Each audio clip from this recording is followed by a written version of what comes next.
We wouldn't tattoo, anything below the wrist. And it used to be kind of cool because if you were traveling somewhere to a convention or whatever, you'd see a couple of guys with their hands in their neck. You'd be like, "Hey man, how's it going? Are you going to this show? Are you tattoo artists?" And they almost always were tattoo artists. Sure. And now I have to go to the airport and there's so many people walking around with their necks and their hands done. It's like kind of a wild change with the times. And that's just something that came with the acceptance. Welcome back to the Artful Dollar Podcast. Today we're talking tattoo history with the owner of the Northwest Tattoo Museum, Jay Brown. I met Jay while volunteering with the APT, the Association for Professional Tattooers. He has some stories about tattooing that I've never heard, that you've probably never heard. He's got some wild information, and I'm really excited to share this episode with you. I think that tattoo history is absolutely crucial for every single tattoo artist, whether you've just come into the game or you've been in it for 40 years, to know where all of this came from. And this is an educational podcast for tattooers on business, but I just want to be bringing you as much valuable information that I think every tattoo artist needs to know. So if you're a professional tattooer and you need to brush up on your tattoo history, definitely give this whole episode a listen. Jay Brown, welcome to the Artful Dollar Podcast. Really appreciate having you take the time to be here. Right. Thank you. And thank you for having me be here. Yeah. I always enjoy this beer when I can. Well, it's appreciated. It's needed. And you and I met in the APT, the Association for Professional Tattooers. I was really first kind of like just blown away. One, how long you been tattooing now? In April, it'll be 39 years. So wow. my entire adult life. I don't know, like if I had to do something else, I would I could be a Walmart greeter or, right. I don't think they trust me with a taxi cab or a bus or anything like that. I'm a little too disabled for janitorial work. So, well, you've been tattooing longer than I've been alive. and I'm from New York City, so I always found it interesting that tattooing was illegal until I was I think 10 years old. I think it was legalized in 96. Is that right? Yeah, that was the craziest thing too. That's so early on my career was illegal for me to pursue, and then that's cool though. It is cool. It's one of the last kind of like taboos, and I was actually, there's still so much taboo or stigma around tattooing, and for better or worse, so much has changed. And I just wanted to bring you on, since you also run a tattoo museum, to just talk about the history of tattooing. I feel there's so many new tattooers, and we have a lot of younger tattooers that listen to this podcast, a lot of older tattooers as well.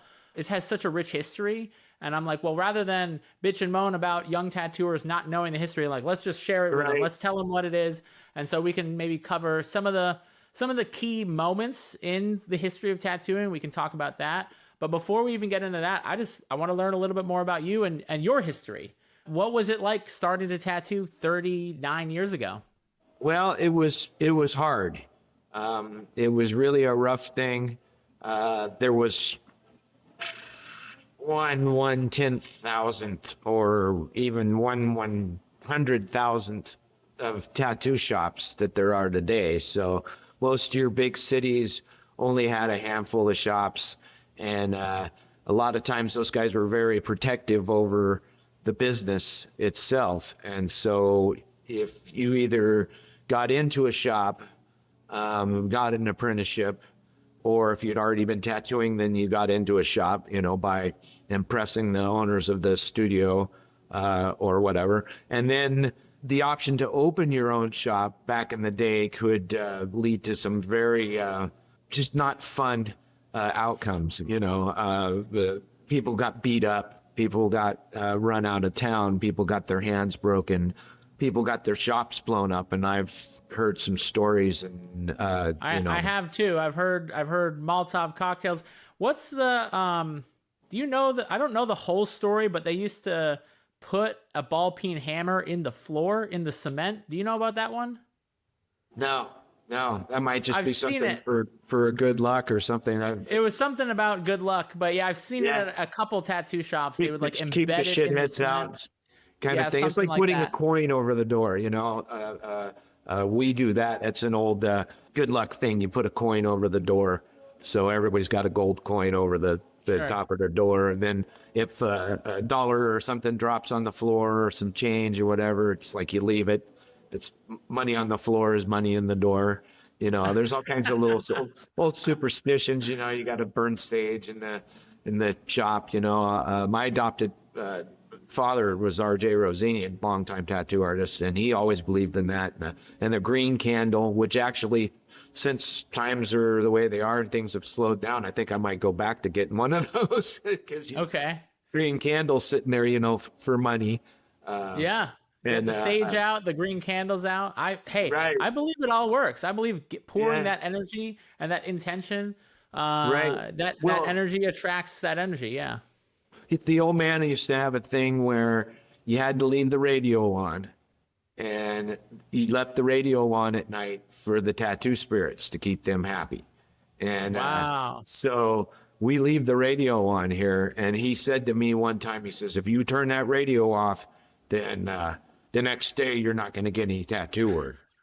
And sure as shit, almost 8 times out of 10, if that radio gets turned off and doesn't get left on overnight, the next day it's like we're sitting around, the phone's not ringing, we're just wondering what the hell's going on. One of the only big superstitions that definitely felt like accurate, was if you set up right before the client comes, like you don't open a needle, you don't pull anything out of the package, you don't even set it up until they walk through the door. Because if you set that station up before they walk through the door, they're not coming.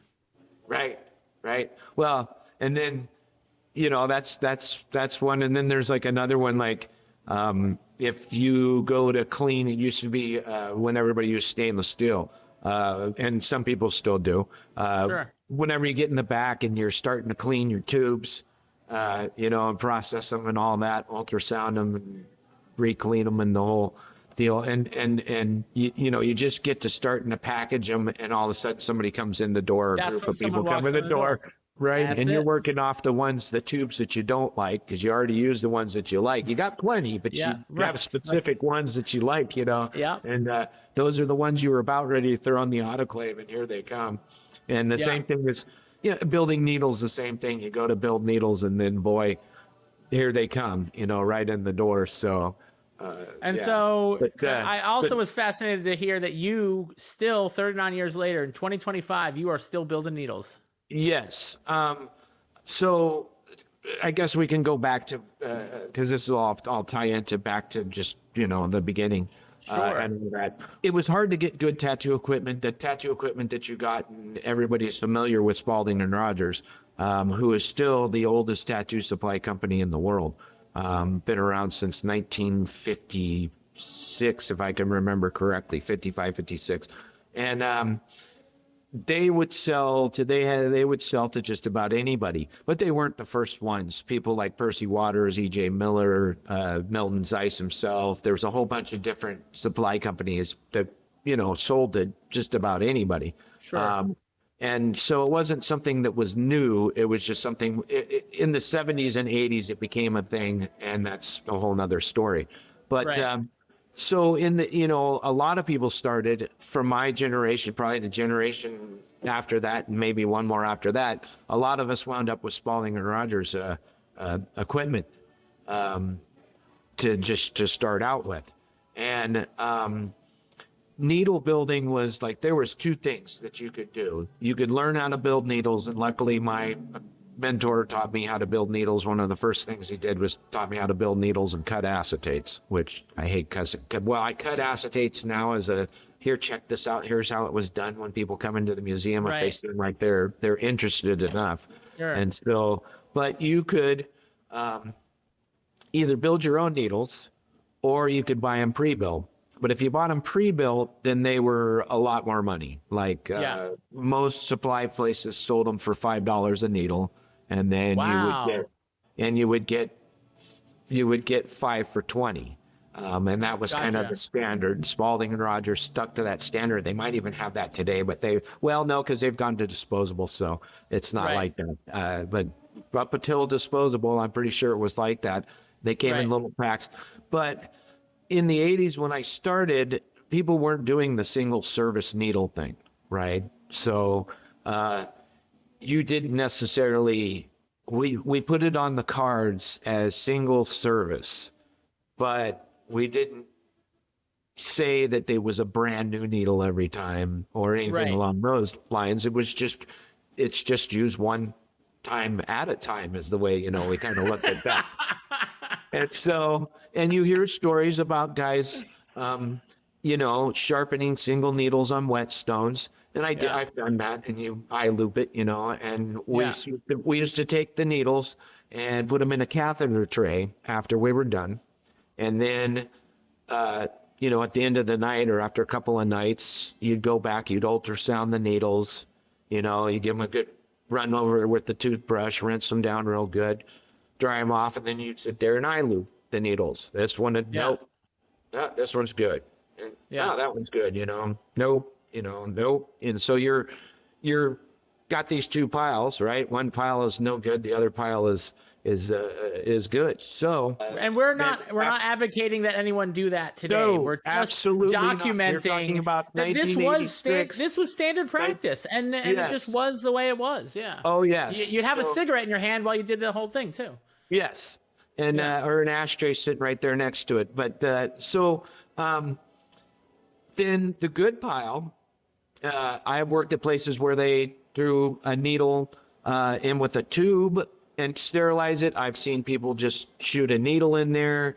But the one thing that I found was common at a couple of the places that I worked was they would take a big sterilizer bag, the ones at the larger size that people use for tubes, and we'd put 14 rounds in one, and you put about 20 or so in there, and then you'd put single needles in another one, and 5 needles, in another, and you put your 8 needle shaders in another, and you put, your flats or whatever. And so you'd have all these packages, right? They go through the autoclave, everything's sterile. The needles have been cleaned, they're been eye looped, they're sharp, so everything's cool. So then they come out of the sterilizer and they go on a shelf. And so every time you do a new tattoo, you pull a needle out of that bag, right? And it would be one use for you, right? And then it'd be single service at that point in time, and then we would, and I'll just use an example of one place that I was at. The tubes were cleaned in a weird way, so you basically just drop the needle into the tube that was already in the machine, and rubber banded or up, put a piece of paper towel there, or some people used on the armature bar, some people used tape, people that was a good one, was the medical I started tape. out with the paper towel, you had to know how to fold it perfectly. Yep, just right. Yeah, just right. If you use a little bit too much or not enough, you'd fuck it up. Yeah, right. Wouldn't run right, get caught all in so you do that, but the tube hadn't changed, right? And so and that's whole nother story, but I'll tell it because it's quick and it's kind of gross. But and we don't advocate these things at all. This is history, right? But this is history. This is So there's an implement that's still used in. It's still used in nail techs, and you've got your that whole thing. Nail techs are really the big one. Is the nail industry, and it's called a glass bead sterilizer. Okay. And what it is it's a ceramic pot that's full of glass beads, right? All right. And it heats up to a certain temperature, and then you can put instruments in there, and then they stay at a certain temperature. It kills basic bacteria and whatnot. Right. So we had these glass bead sterilizers, and what you would do, this is so gross. And then there was a cup with a toothbrush that we had on the counter, just above the ashtray, cigarette smoldering. Right. A cup with a toothbrush in it, right? Full of alcohol. And so when you got done with the tattoo, you'd grab the machine, and you'd grab the brush out and you'd scrub scrub the tube real good, scrub it real good, and then you'd shoot your green soap through it, get the green soap through there. You'd scrub it again real good, shoot it again, and you're shooting it through with a spray bottle that sprays all over the place. So all over the place. Pipettes that we use now, right? So it's just oversprayed and right into the trash can. And then you'd stick the machine into the glass bead sterilizer. Glass bead sterilizer. Okay. And I can't remember if you had to count to 12 or 7. Those are the two numbers that stick in my head, 12 or 7. All right. And the reason being is these old Spalding and Rogers tubes, I think you could probably see that there. Yeah. That they were soldered in. The tips were soldered in. So if you put it in there too long, it was hot enough, it would melt the tip right off your tip. Oh, wow. Right? Wow. So then you take that and you put it in a alcohol. That would sit in a test tube full of benzoyalkyl chloride, which we used to use in the ultrasonic, and then we would use in the tubes. And it was this pink shit. You put it in a gallon jug and shook it up, and then you have the. I wish I had a bottle handy. I have one somewhere, but it's another thing that's no longer used, except in antibacterial soaps. They still use benzoyalkyl chloride and some of those. Bactine has it in it. Sure. And that's what it was originally. It was a surgical grade or a medical grade soap. That's how the thing sat. But you pulled the machine out of the tube before you drop that needle in there to do your next tattoo. And sometimes you drop the needle in there and it'd go pink at the end of it, and you kind of fish it and then get it in there, and with no regard to the bink, Right. So you had two choices anyway. So that I think that catches us up, right? So we were talking about melting the needle bars and all that. Right. And reusing them. And I grabbed these couple of deals because they're really interesting. Because some people, it's almost like they had to. And I hope that my camera gets this guy. There it is. It should focus. There you go. Yeah, I can see it. If you could see that, it's actually got a nut on it that's been like there. I think maybe right there you could see it better. Hopefully my camera. I can see it like a hex nut.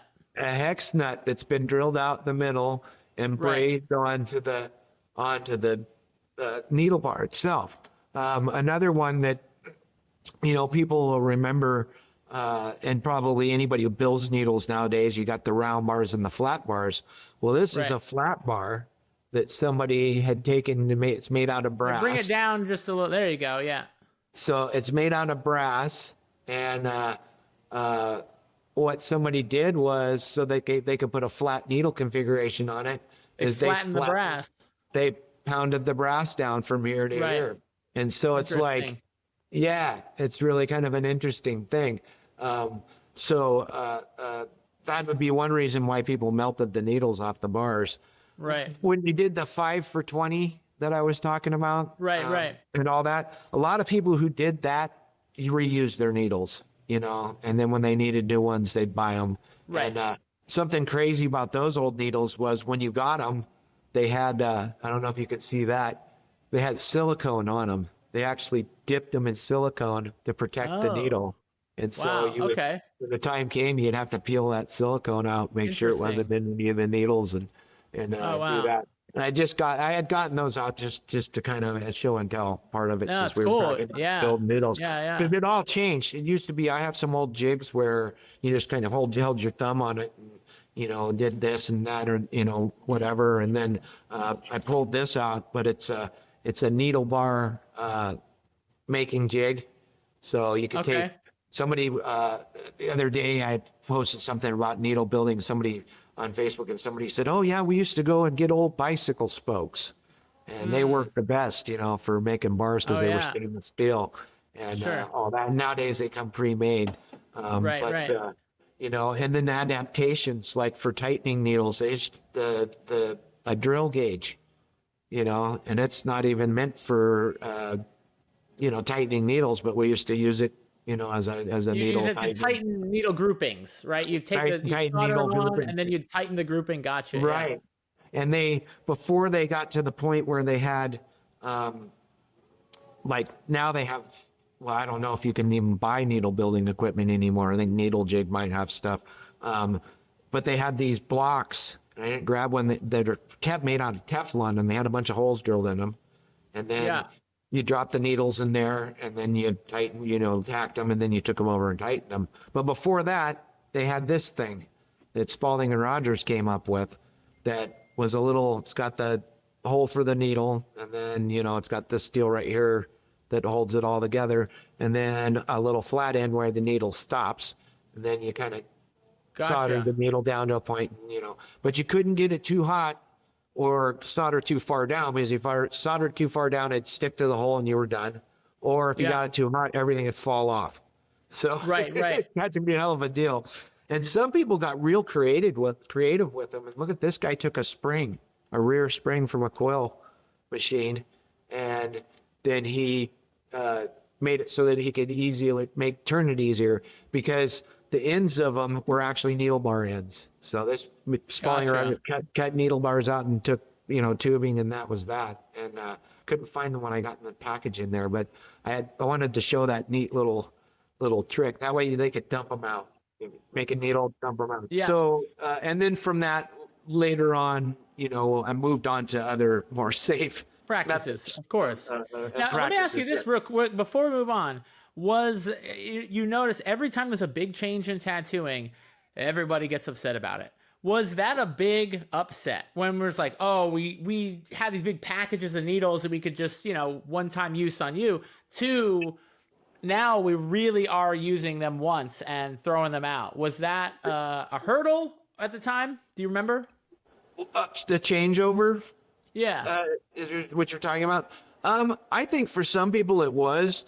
Personally, I didn't really have a problem with it, because I saw the logic in it. You know what I mean? Yeah. And I actually, when I went from that, I did start switching over, unfortunately, till the early '90s, because it just wasn't a thing in the '80s. I mean, like I said, that we had the glass bead sterilizer. We had all the needles were sterile, right? And people did, and you hear about it all the time. People reusing needles at that time. And technically, I remember even when I started tattooing over 15 years ago, I remember seeing it at shops where they would have a bunch of dirty needles and they were saving them. I'm like, why are they saving these? But that, and there's a reason for that. So that was another thing we did. Remember, I was telling you how we would separate the goods in one pile and the bads in the other. Well, you kept the bads because you could take a torch, and take the solder off and torch them, redo them, and flip them off into the trash can, and then they would take the needle off of it, and then you would have needle bars to continue building new needles. Right. So you weren't technically using the same needles, but you were using the same needle bars over and over again. Which is stainless steel and gets sterilized and all that. Sure. Technically is safe. It was just stingy, I guess, part of it. I don't know. There was always a thing too that it was like, this needle bar has made so much money, let's keep the that needle rolling, bar. It's got the good mojo in it.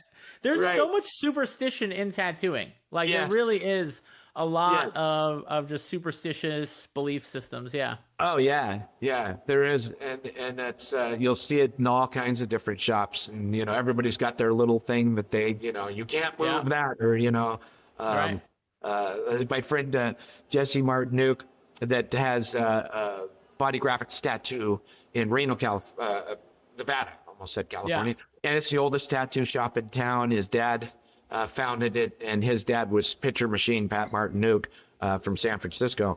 And so Jesse's got, in the shop, he's got a little shrine to his grandpa and his dad, and it's an old castle, round autoclaves, and it has their ashes in there, and he's got candles around it and money and just, all kinds of little, bits and things, therefore, don't you dare touch that. That's for grandpa, and you're not allowed to touch I always had some kind of shrine on my station, and even at my house, like I build little shrines just for good luck, for money, and I don't know, just a thing I inherited from tattooing. Yeah.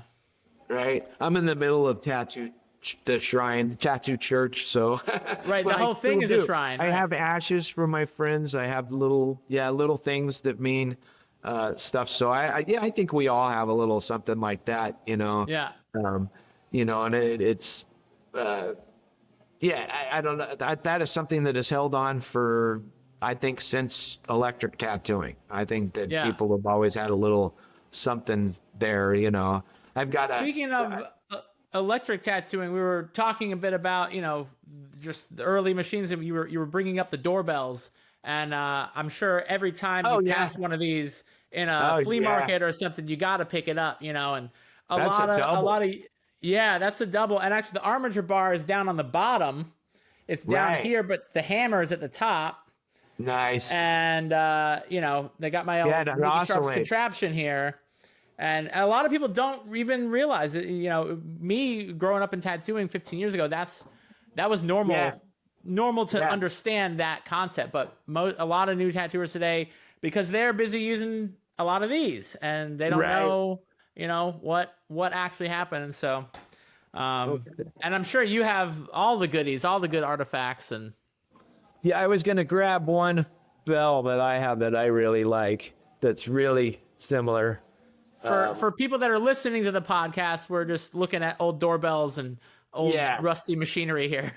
So there's that's one a good right one. there. Yeah. Oh, yeah. That looks just like a coil machine. Right.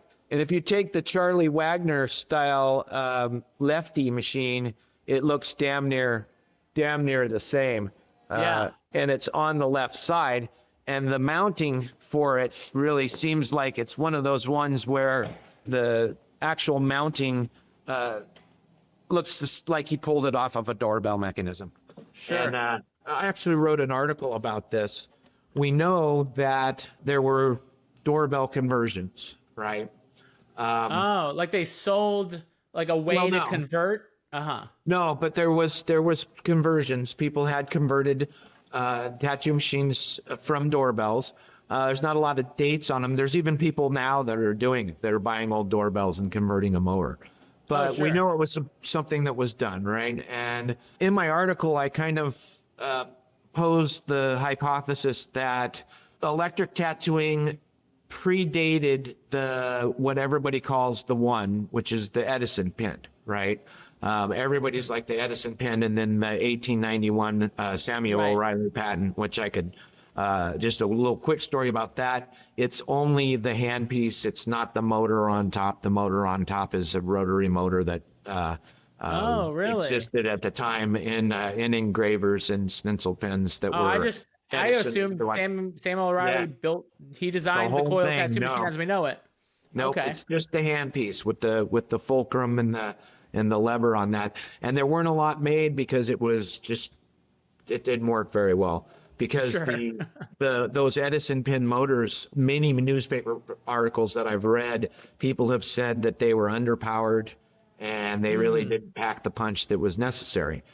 Anyways, in this article that I wrote, my theory was that I went back and looked at the doorbell itself and the patent, and it goes back to the 1830s. And I believe a guy named John Morand was the one who came up with the first buzzer type mechanism. And the names, I can't ever remember the names. If I had one more cell phone in my hand, I'd go right to the article and flip through it.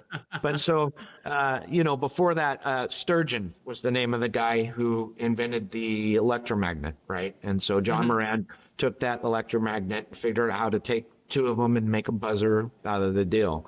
Well, that developed, and there was a guy named John Philip Wagner, if I'm right, and he took the mechanism, no relation to Charlie. He took the mechanism and extended it and made it in 1947. There was a patent where it had a clapper. So at the end of the armature bar, there was actually a clapper, which you can see on the bell mechanisms that we have, that rang the bell.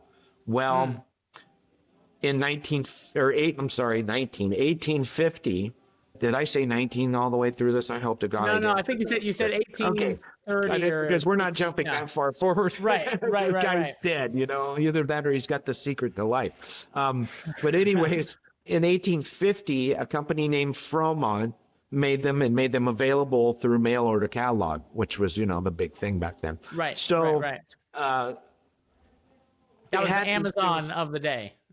Yes, yes. Right. And so they had these mechanisms available. Well, tattoo artists, being ingenious as they were, if a tattoo artist could look at a stencil pen and figure out how to make a tattoo machine out of that, then why wouldn't he be able to figure out that oscillating movement of those coils, attaching a tube and a needle to it and all that? Because Right. like you showed, if you look at the two devices, they work on the same principle. So where did that Exactly the principle same. come from, right? It came from the doorbell mechanism. We just don't know when. So my end of that article was that I can't say 100%, but the supposition is there. The actual, it could very well be that that's the way, it is. And it predates, goes back a little bit further then. But we don't have newspaper articles. There's no photographs. There's no nothing of that time period really there, because tattooing was a small thing. But I do believe that it predated the 1875, 1876 Edison deal. And the coil machine could be based in 1877. Edison came up with a patent of a machine that was dual coil operated. And but I don't know how many examples, or if any of those examples are out and about. But it was also stencil pen, so that could have been it. I mean, it's so hard to tell. There's this big gray area, but we do know that in 1878, I want to say, there was a guy who went by the name of Fra Fresh, which sounds like a rap star, right? I have not heard of Fra Fresh. Fra Fresh, right? It's like Marky Mark and The but anyways, bunch, spelled PHRA -8, right? So Fra Fresh. And he made a guide on how to make a tattoo machine out of an Edison pen, how to adjust it to make it into a tattoo, which I imagine has just changed the bar and add needles to it, and maybe, tune it up a little bit so it worked a little bit better. But later on, I mean, everybody went to the dual coil and inline coil type machine. That became the big thing. And those, it revolutionized tattooing. It changed everything because you had a more powerful machine. It worked on a much simpler process. But yeah, I think the coil machine actually changed the way that tattooing, that was like one of the first big changes. It made it, the implements were simply easier to manufacture. It made it more readily available to people. And then you got guys that were early on that kind of jumped on it. Charlie Wagner was one of them. A big supplier, and then there were a bunch of people who sprouted off from him. E.J. Miller was a big one. We were talking about like some of the moments in tattoo history that maybe had the biggest impact. Obviously, there's the art of tattooing, and then there's the business of tattooing, and we talked about both here. Obviously, if you can tattoo faster, more efficiently with a coil machine, that had a huge impact on how many tattoos you can do in a day, on the price of tattoos, because the price might actually go down if you can do more. Well, or maybe the price goes up because the quality goes up. So there's all these factors.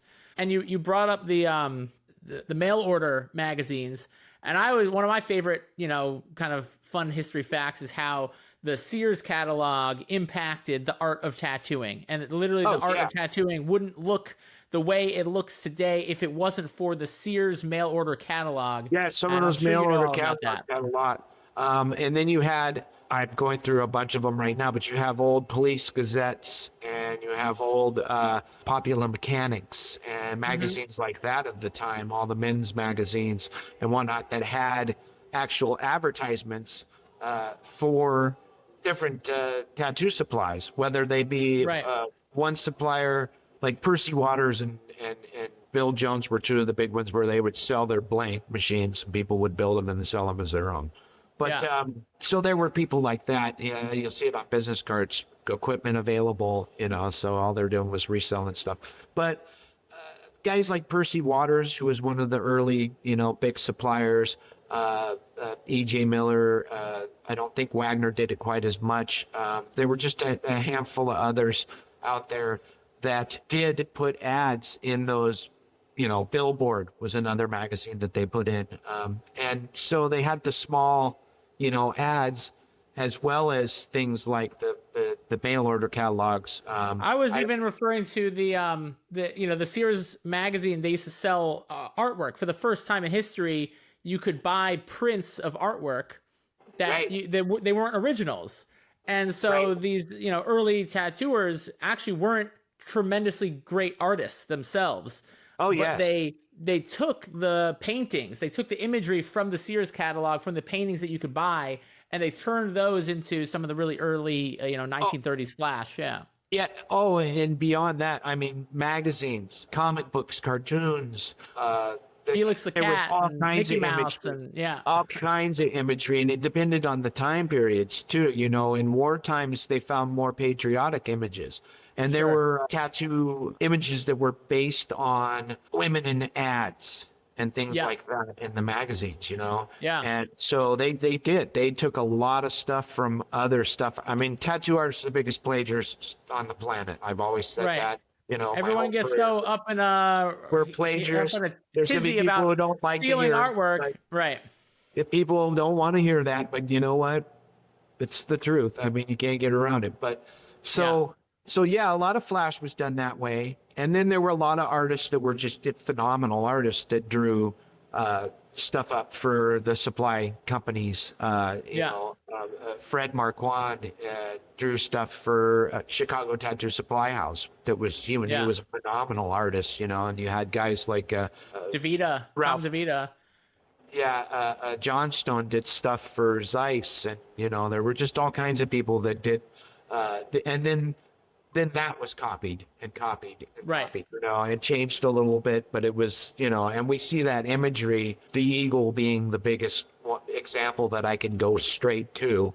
Oh, yeah. We've seen a million of the same eagles that go on from generations, go all the way back to the 20s, all the way to Sure. present day, in the same poses and whatnot. And it became, people shared imagery. There was imagery available through tattoo supply companies, but it was limited.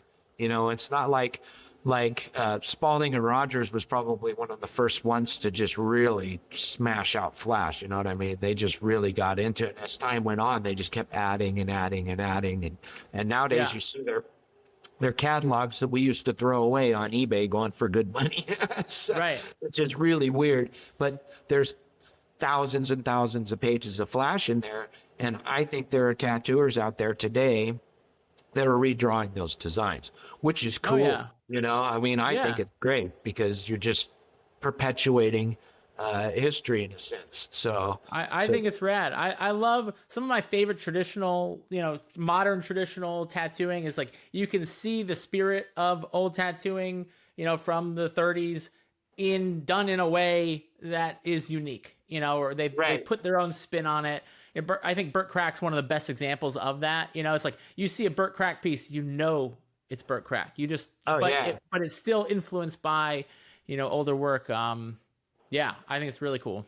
Well, his tattoo machines, the tattoo machines that he makes, he does tribute machines. I think at one point in time, he and I and a couple other people were like the tribute machine guys, Oh, cool. Because he built some really cool, tributes. And I think he's still doing them. So they're pretty neat. He's got a cool stamp on him too. It's like, he does. Looks like one of the old Waters or Wagner stamps, and it's like Bird Crack and all that. And I was like, man, Absolutely. you beat me to it. It's like, I remember going into there was a tattoo shop. It was one of the oldest ones in New York City, Fine Line Tattoo. I can't remember the owner now, but I met the original owner, and his son inherited it after him. Man, I'm forgetting his name right now. But he took me in the back and showed me a whole drawer of coil machines. These things didn't have capacitors on them. They were just like shooting blue sparks out every which way. And that's just, we take for granted that, you can pick up this pen and just start slamming ink, but they've just come such a wild way. And I've been tattooed by tapping to carving needles out of boar's tusk. It really just Cool. is so cool to just see the whole wild evolution, and then you get some appreciation for how easy it is today, because it's so much easier. And I don't look at Yeah, that as a plug and bad play. thing, but just I think it is important to have some gratitude and some acknowledgement of how hard it was, so that you can really appreciate what we have now. Right, right, absolutely. Because it was tough, you know, like for a lot of people back in that time period there, you had to draw your own flash, you know. So, and a lot of it you did copy from, you know, other designs that were traded or otherwise, you know. You went in another person's shop and stared at the designs long enough to go draw your own. Guys Right. traded stencil rubbings, you know, that Yeah. whole sort of thing. They So used to. I heard. I can't remember who was doing this, but I heard they used to. They used to actually make mistakes on their flash, so that if you just copied it, you'd yeah, actually copy the mistakes, and they yeah. knew not to copy their own mistakes. It was one of their little tricks, you know. Sailor Jerry did that. Sailor Jerry, yeah, yeah. Yeah, he left nipples out on Right. he did, and I always said, well, maybe he did that, you know, for whatever For the sailor kids, sweethearts, for you the know, children, the position. I don't know, because women aren't always in the same spot. right? But I think it truly was, is if you could get it in the right spot, then, you know, you're screwing it up. Yeah, I think Right. he also, I have a big Sailor Jerry stencil of a sailing ship, and the ship itself is off skew from the sails a little bit. Oh, And interesting. so I honestly think that's so if you know, if that stencil got stolen, if you didn't know how to that ship a Right. little bit, then Yeah. there was no way you were going to be able to use that stencil. So, Right. so yeah, I think guys did that to keep their, you know, Protect. that's There was mine. their way of Deal. copywriting. Yeah. Yeah, but then it'd come down to you work with somebody and they'd be like, "Hey, can I get some copies of of your stuff, and I'll send you copies of mine when I get home or whatever." And so they would do rubbings, you know, and Yeah. then a guy could do a stencil off of the rubbing. I actually did a lesson on reinventing the tattoo, history of tattooing, the course that I teach Yeah.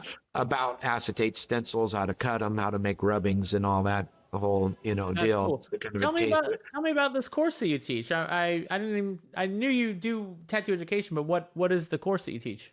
Well, I was approached by Gabe Ripley Yeah. a while back, year and a half or so back, and he asked me if I would do for reinventing the tattoo, if I would do a history course Yeah. for it. And I said, yeah, I would. It took me a second to think about it because that's some responsibility and, you know, Sure. that's a heavy duty deal. And so I said, sure, I'll do it. I said, and then he said, well, what do you want to charge for it? And I said, well, that'll be that's my condition. It's got to be free because I believe tattoo history should be free, and it's free to walk into my museum, you know, so I don't charge admission because Lyle Tuttle told me at the beginning, no museum makes it on the price of admission. So I have a small 3-station tattoo shop inside of the museum. So it's actually a freestanding structure. So it's kind of wild. That's I had, cool. when the museum started, it was a tattoo museum inside of a tattoo shop. I took the front lobby and I just went full on museum with it. Right. And Now I always it's a said, tattoo "God." shop inside of a tattoo museum. Right. I said, well, you know, I want to do, in my head, I'm going, I want a tattoo shop inside a museum. So then we moved to our next location. It was a little tiny place, and I had to have tattooing. And so I did like the old days, and like they would at the back of the barber shop or whatever. And I put up 2 dummy rails, and there were 2 stations there, and they were tiny. I mean, they were Yeah. tiny little spots. I mean, it's just unbelievably tiny. I mean, talk about really going back to the old days, you know, minus Right. the sponge and bucket and the reusing of tubes and needles and all that fun stuff. Right. We didn't that even were talk talking about the sponge and bucket, but you can get Oh, what, yeah. Well, we that's haven't even finished with the self-explanatory. needle thing, um, but yeah, it was a tiny thing. And I said to myself, man, when we move, I want to be able to do the tattoo museum, and with the shop is what supports it. So I needed the shop in there, but I wanted it to be a freestanding structure, the tattoo shop inside the museum. And it's Yeah. not closed in all the way because we wanted it to be open so people can talk and all that. Right, But it is a freestanding, area. And that was like the coolest thing because I finally got that after, That's awesome. whatever it was, 8 years or so. I was like, I finally got my tattoo shop inside the museum. And so now it's like 360 encompassing, And where are you located? What city? Originally, the museum started out in Moscow, Idaho, which is a University, Idaho. And then 9 miles away was Washington State University. So you can imagine tattooing was good. Most university towns, it's like going to gold mine town, old boom towns, except for the boom never ends. Unless they shut down the university, right? So, but I got older and tired of the 18 to 24 range kid. constantly. I mean, nothing against people that age. It was just a constant, and as you get older, it's like you don't have any friends really. And, it's like so anyways, we moved, but it started there. But where are you located now? We're in Coeur d'Alene, Idaho, which is about 120 miles, about 120 miles north. We're 35 miles east of Spokane, Washington. Gotcha. So right up on the panhandle, way up on the top. Nice resort town. We have a lake here, and we have a theme park outside of town with roller coasters and a big water park and all that. Nice. And then, of course, we're go to the museum and go to the water park. Yeah, we're in the Bitterroot Mountains, which are part of the Rockies, foothills of the real intense Rockies and all that. So that's kind of neat. So we got all the hiking and biking and fishing and hunting and just anything you can think of, right? Recreational here. So it's kind of neat. I actually am glad about the move, even though I took a little bit of a pay cut because you don't have the constant flow of 18 to 24, coming in. Sure, yeah.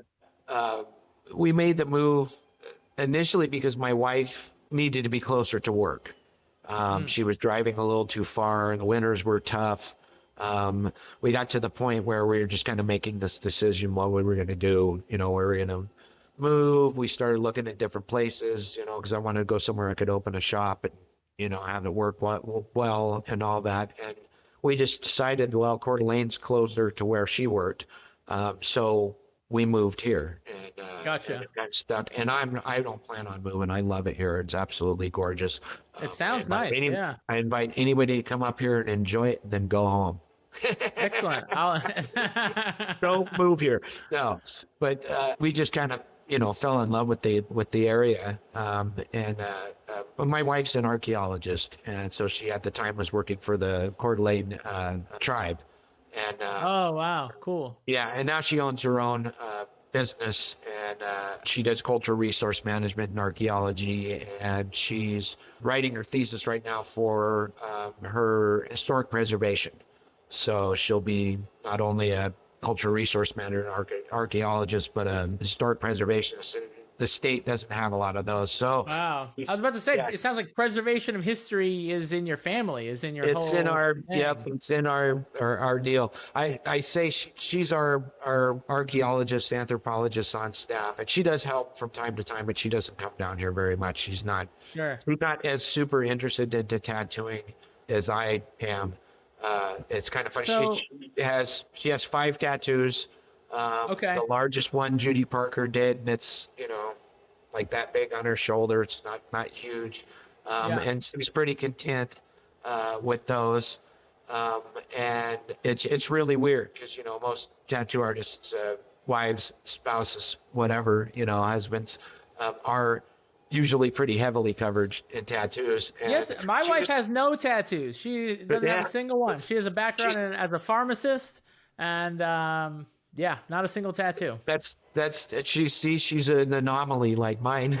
Yeah. Jay, if we wanted to just cover like another 1, 2, 3, whatever real nuggets of history that you feel every tattoo artist should know about, what would you say those top 2, 3 pieces of history would be?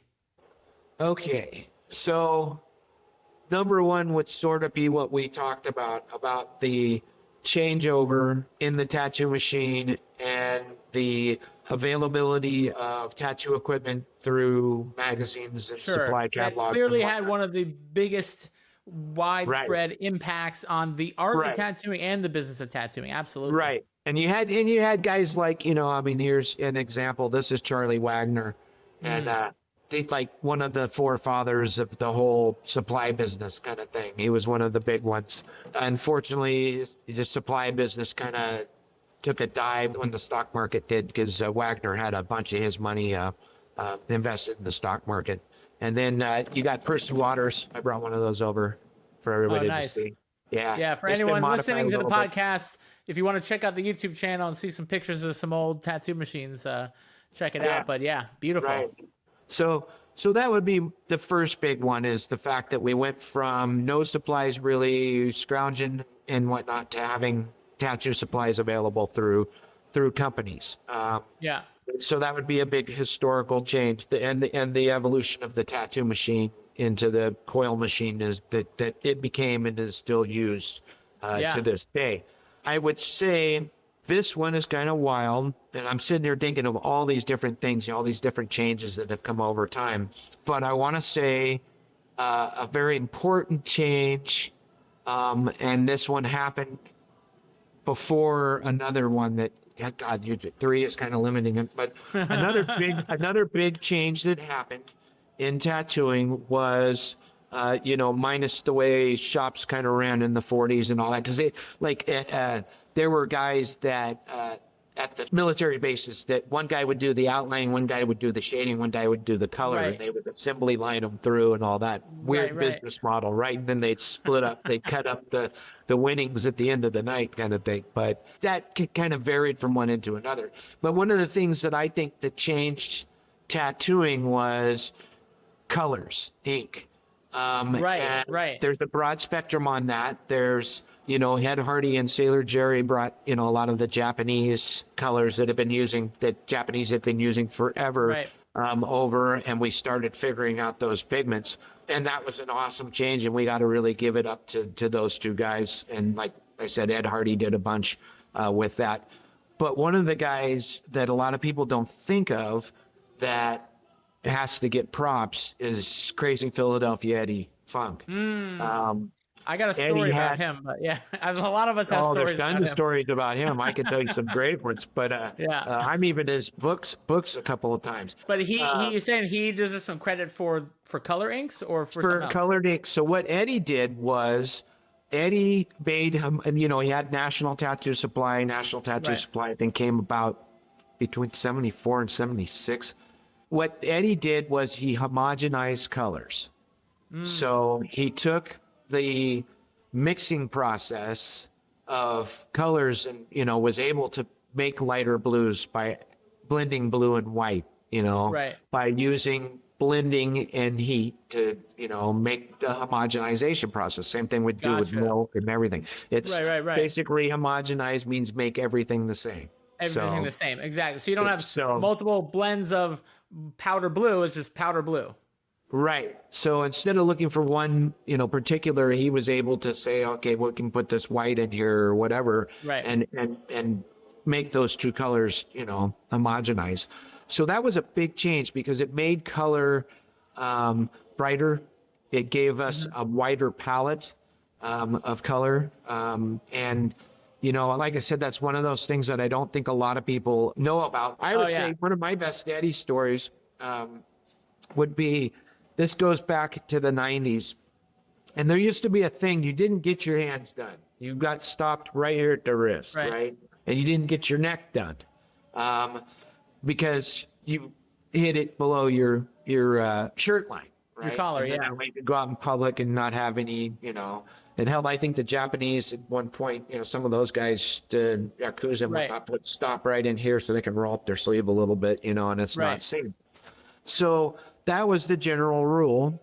And the old man said, no, there's no way you're not getting your hands or neck done. We don't do that, And I had already had this little tattoo machine tattooed on my hand years and years. It was done in single needle. Now you can't tell at all what it is. What it is. Really, I don't know a way to even show it because it would just be next to the other mush and stuff. Yeah. So we were sitting at the bar, and I think it was Rick Harnowski's show in Green Bay, Wisconsin, and it's on the tribal reservation there. Must have been 1995, and so we're sitting at the bar and we're talking and we're drinking, and I said, "Hey Eddie," I said, "Man," I said, "I've been doing this for 9 years now. I really want to commit. I don't feel that I'll ever do anything else. I'm coming up on, a decade. I want to do this, but I know that you're not supposed to go below your wrist or below the neckline." And Eddie, if you see pictures of him, he has the tops of both hands done and both sides of his neck tattooed, right? Right. Not in the front, but just both sides. And I said, I want to commit. I want to be in forever. And he goes, fuck him. He says, "You're going to be just like me and Rossini. You're going to be in this forever. Get it done." And I went, that's the papal blessing right there. The Pope just said, Right. "You have my blessing to get your hands and your neck done." But after that, I can actually tell in photographs of me when, like, pre-95, post-95, because once I got permission, man, that was it. Sure. I went nuts, and within probably a year and a half, I had my hands and my neck, the sides of my neck done, and that used to be the thing. That used to be the big commit, right? Right. If you did that, you had your hands. And I remember job in the 90s, ruiners. Yeah, job killers. And no tattoo artist would do them. We wouldn't tattoo Right. people. We would tattoo, anything below the wrist. And it used to be kind of cool because if you were traveling somewhere to a convention or whatever, and say you're in Atlanta for your hookup to go to Schenectady or wherever, you'd see a couple of guys with their hands in their neck, with sleeves in their hands, tattoos on their neck, and you'd be like, "Hey man, how's it going? Are you going to this show? Are you tattoo artists?" And they almost always were tattoo artists. Sure. And now I have to go to the airport and there's so many people walking around with their necks hands, and it's like, I don't even want to ask unless I see something cool. And then you say, "Hey, can I see your tattoo?" It's not like, "Hey, you tattoo? Where do you tattoo at?" So kind of a wild change with the times. And that's just, for sure. That's something that came with the acceptance. I think as tattooing became more and more accepted, people. How do you feel about that? Hey, real quick, in honor of the rich history of tattooing, I do want to make a quick plug for the APT now.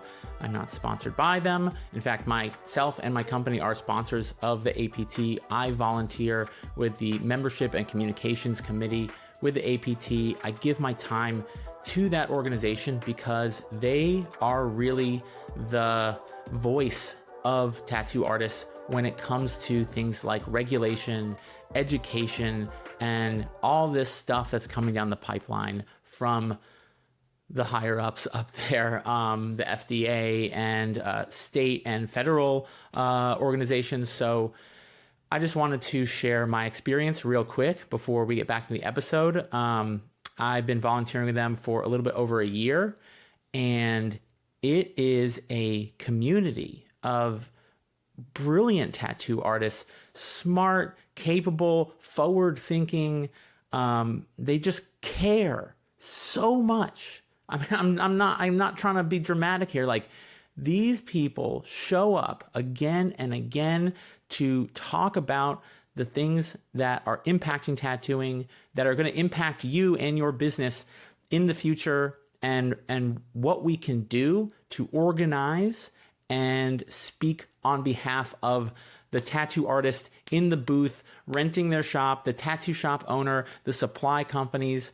So I hear a lot of people asking, well, what's in it for me? First of all, it's $125 a year. It's not bad. Second of all, if you're only looking to join the APT for what's in it for you, and there's a lot of cool stuff. There's a really great online community. There is a platform with courses and seminars and a whole bunch of APT discounts with different suppliers. Like, there's a lot of stuff to get your value back if that's what is really important to you. But honestly, if that's the only reason why you want to join the APT, it's probably not for you. the APT is for people that want to give back to tattooing.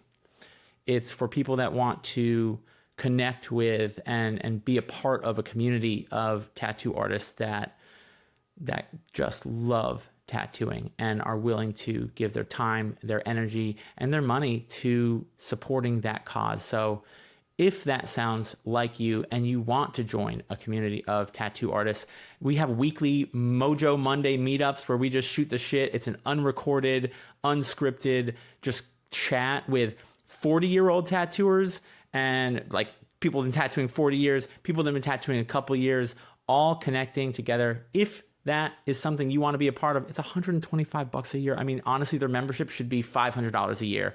Go check out the link down below. I highly, highly support and endorse this organization for their integrity and their commitment to the future of tattooing. And before I let you go back to this episode, just to read their mission statement in case you don't know.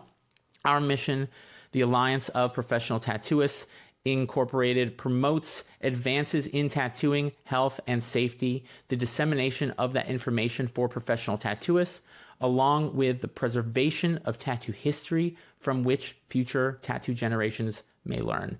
That's really what it's about. If you want to be a part of that, go sign up for the APT right now.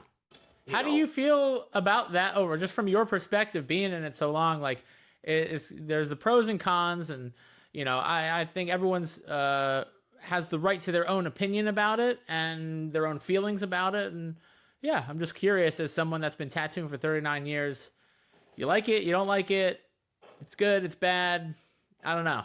What are your thoughts and feelings on just how well accepted it is and how popular it is these days? So I kind of got to watch the transition, tattooing from the late 80s into the 90s of the acceptability of the art itself.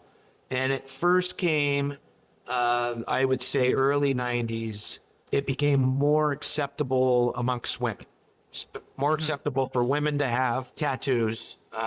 And so the percentage of women getting tattoos, I think, also affected the percentage of women tattooing. So it was a good thing all around, it kind of broke down some of the walls for female tattooers to start to get in, even though it's still a bunch of guys, we're still a bunch of brothers. Right. It stayed that way for a long time. And back to the tattooing aspect of it, there was more women getting tattooed. And I saw it a lot because I worked in university towns for a good portion of my early career. Right.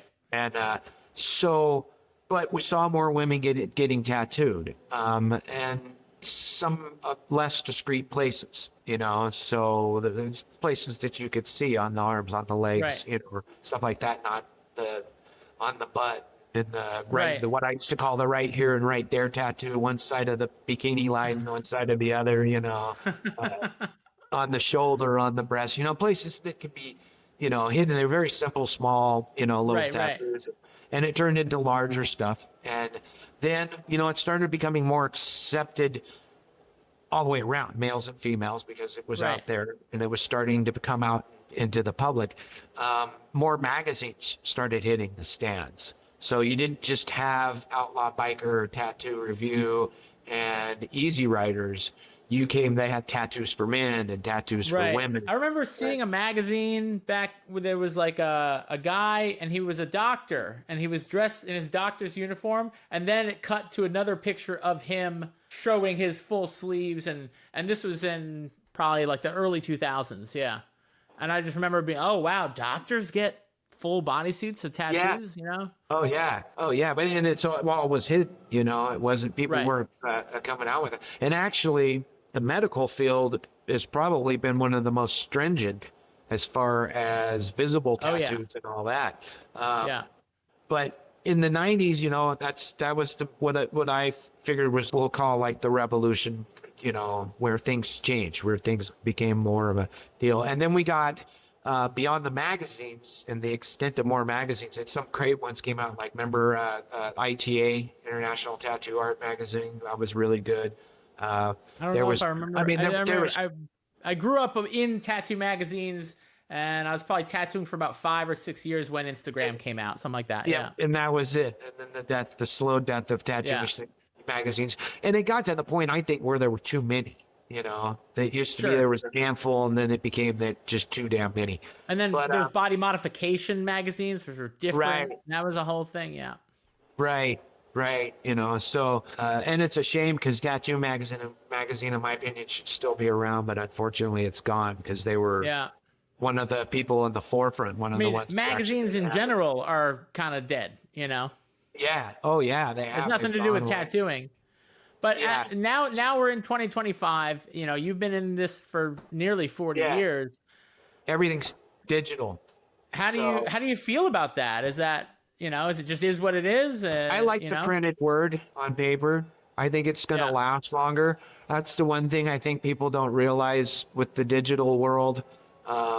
And this spills over into a lot of things, not only tattoo magazines and publications like that, and sub-publications, Instagram, Facebook, whatnot. You got people that are damn near have whole magazines just on those, social media platforms.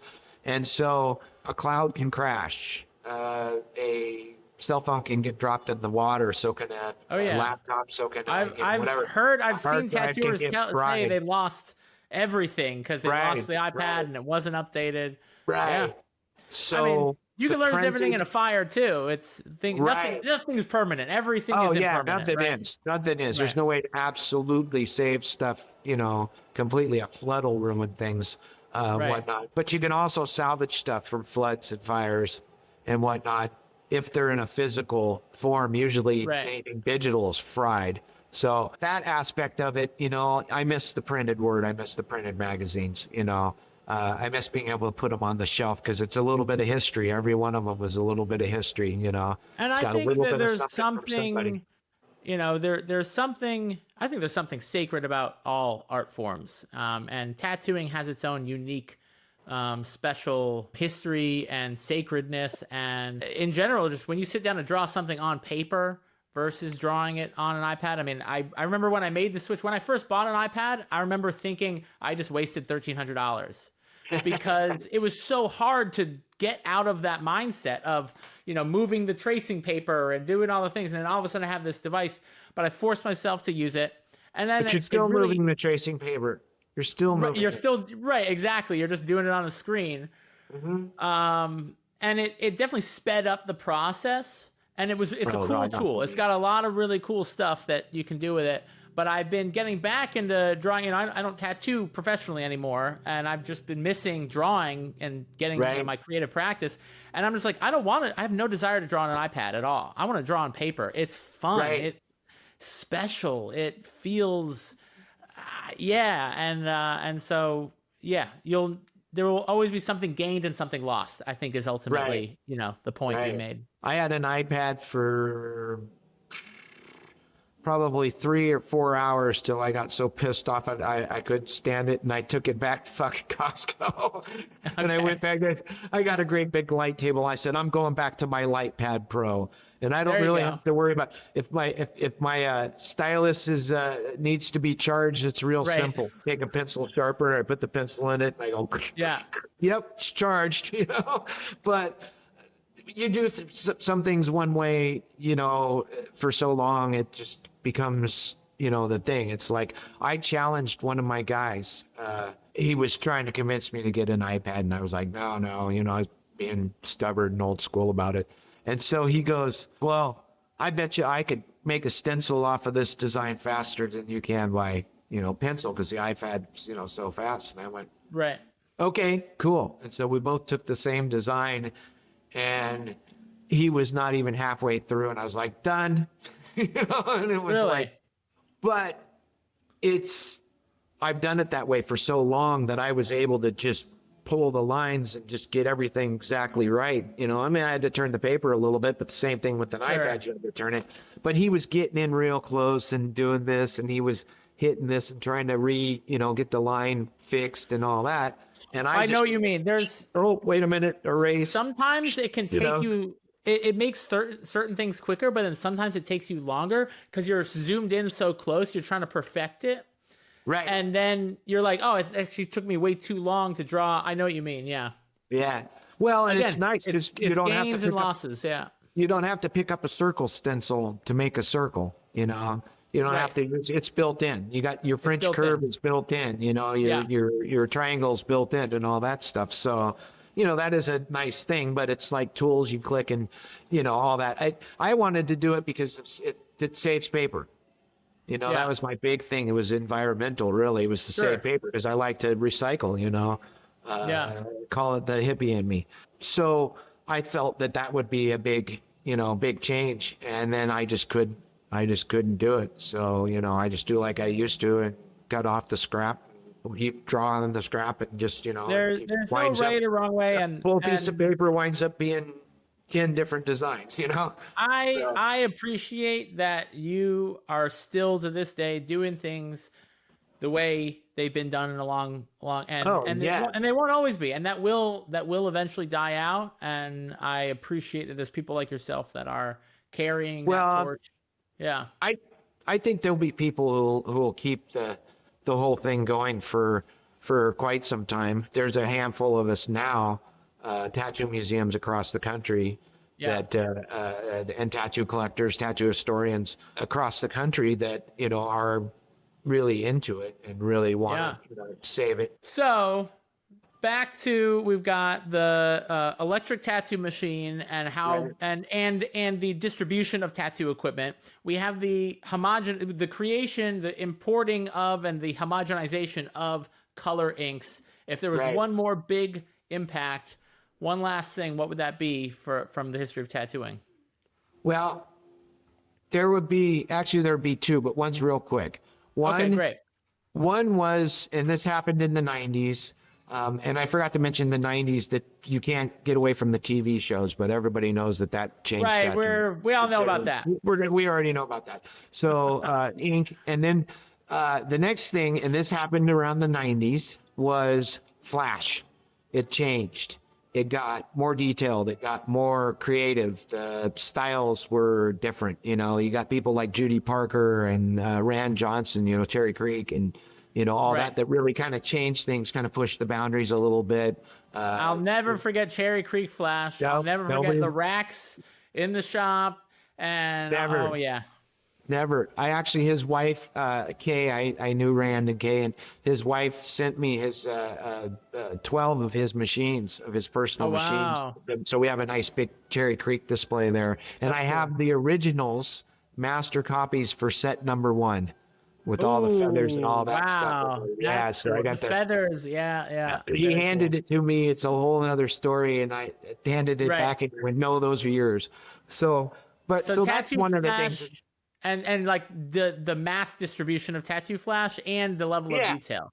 Right. And so it changed art a little bit, you know, it changed it from the straight traditional to more, like I said, just more artistic, you know. I remember working at shops that didn't have a computer or the internet at the shop.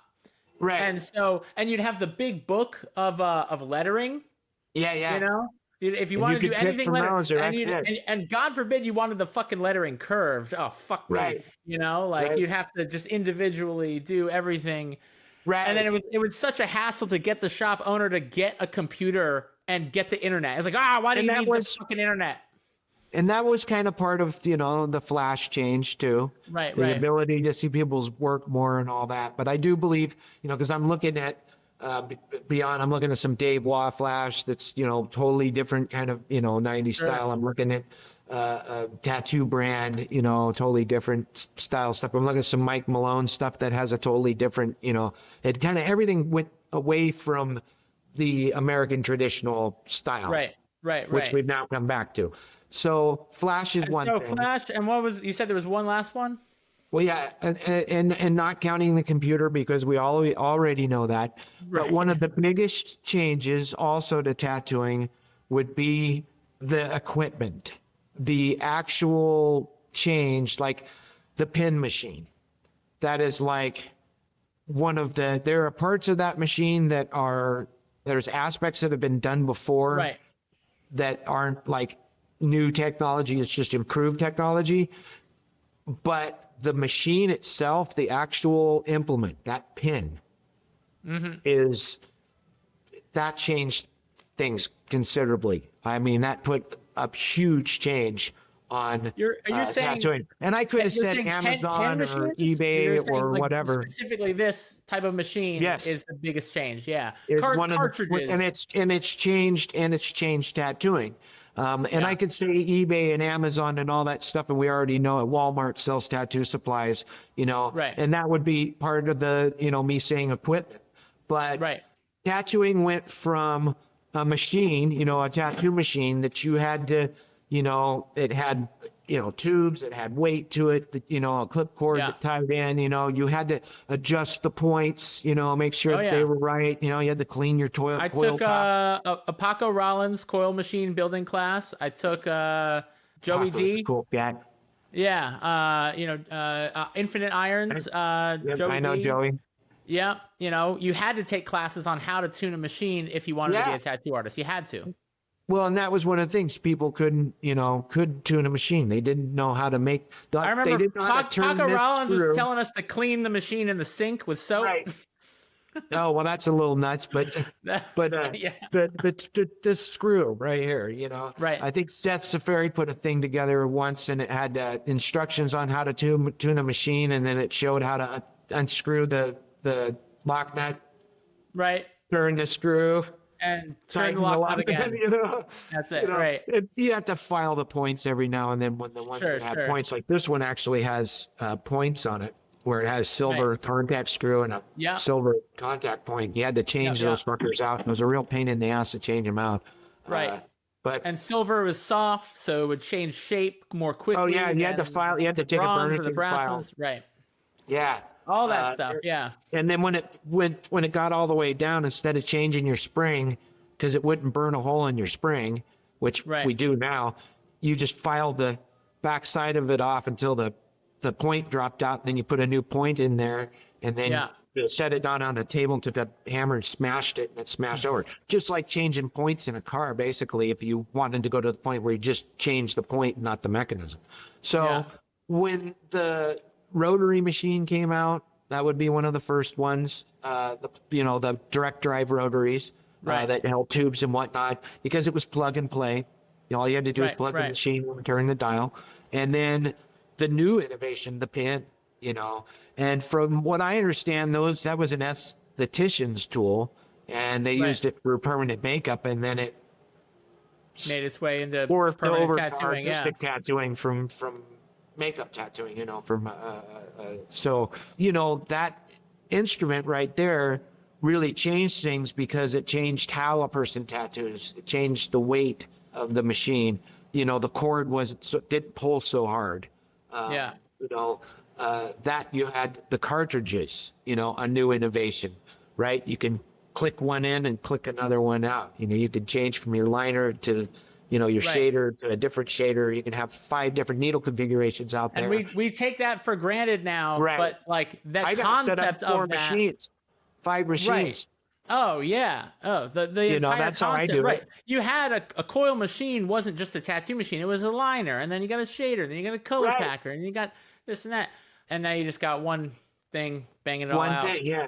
So that made that changed things enormously, and it's like I did a tattoo the other day. I had 5 machines out, right? Because I needed that many different kind of needle configurations to do the tattoo, which takes up a lot more space on your table, So that one instrument, and the cartridges, you didn't have to deal with.